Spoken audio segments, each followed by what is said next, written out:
კატეგორიად შეიძლება დავყოთ პირობითად მკითხველი და ვფიქრობ ხონდათ უკვე ამასთან დაკავშირებით უამრავი თვალსაზრისით ინდივიდუალურად რა თქმა უნდა გისმენთ. ჩემი აზრით ალბათ ორი კატეგორიად ერთი უყურებელს ეკითხულობ და ერთი რომელსაც სჭირდება მიიღოს ინტელექტი და განათლება.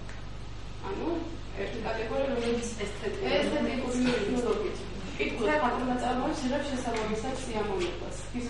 საერთოდ არის ეს მოსადებად ხატულ შემოქმედებას აქვს ორი ძალიან თავისებურება მნიშვნელოვანი, რომ ერთის მხრივ განიჭებს ესთეტიურ სიამოვნებას და მეორეს მხრივ გარკვეულწილად ასე ვთქვათ გიბიძგებს აზროვნებისკენ. ესეთი თვისება აქვს ძალიან შემოქმედებითი რაღაცა განშტოები ძალიან ბევრ ანუ შემოქმედ მხატვრობასაც აქვს ესეთი ფუნქცია, აქვს წერლობასაც თავისთავად, აქვს მუსიკას, მაგრამ ყველაზე უფრო მეტად აქვს ლიტერატურას, იმიტომ რომ მწერალი უფრო ახლოსაა ადამიანთან და მწერალი შემგესაუბრება სიტყვით, რაც ყველაზე უფრო ალბათ აღსაქმელი ადამიანის ადამიანის ცნობიერებაში და მენტალიტეტში ცვლილებები შევიტანოს. ჩემი აზრით ამ შემთხვევაში გულისხმობს საზღვარი ქართველი კაცი კითხულობს საზღვარგარეთის ლიტერატურას. რამდენად შეუძლია მენტალიტეტზე რაღაცნაირი გავლენა იქონიოს? თუ შეიძლება, უდიჯერ ესე ვქო. ალბათ არის ერთეულები, მაგრამ ჩემი აზრით ქართველი კაცი მაინც ქართულ ლიტერატურას და ქართულ წერლობას უფრო მაინც ქართულად უყურებს და შეიძლება ჯერ ქართული წაიკითხოს და შემდეგ ზედმეტი ინფორმაციისთვის წაიკითხოს სხვა უცხოელი მწერლის ნაწარმოებები. მაინც ქართული კომუნიკაციის ფიქრი. ზოგადად როგორ ახდებით, თუ შენი არ იცი, სხვას ვერ შეიყვარებ. შენ რო კარგად იცი, ვერანაირად ვერ შეცვლის მის ცხოვრება. ქსენია თავად ძლიერი და სუსტი ნაწარმოები, ხო? როგორ შეგიძლიათ გამოჩნდეს ძლიერი სუსტი რას ნიშნავს? ვიწერთ ისიც ინდივიდუალურად პიროვნებაზეა დამოკიდებული შეიძლება სუსტი იყოს, მისთვის ძლიერი იყოს ან პირიქით. ხაისხელადად უფრო წერლების ძლიერი ნაწარმოები არის რომ მათი ისაუბრონ და მათ განსაჯო. ძლიერი ნაწარმოები ერთ სტრიქონში ჩაიწერება, შეიძლება 124 აზარი. აი ეგ არის ძლიერი ნაწარმოები. შეიძლება ესე გააყოლო და გაყვედა. განადგურდა საკითხი და ძალიან მარტივი გასაგებია. ანუ მაინც ვიდეოები ხადროს თავეჭდილების ძლიერი ნაწარმოები.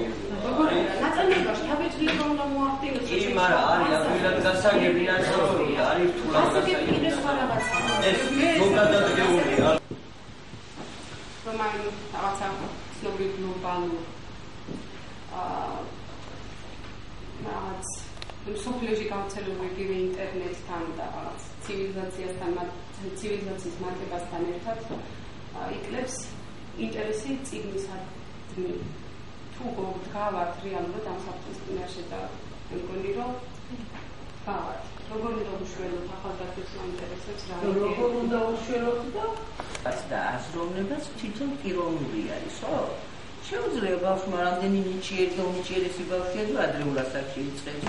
მე კიდევ იწყებს იქიდან.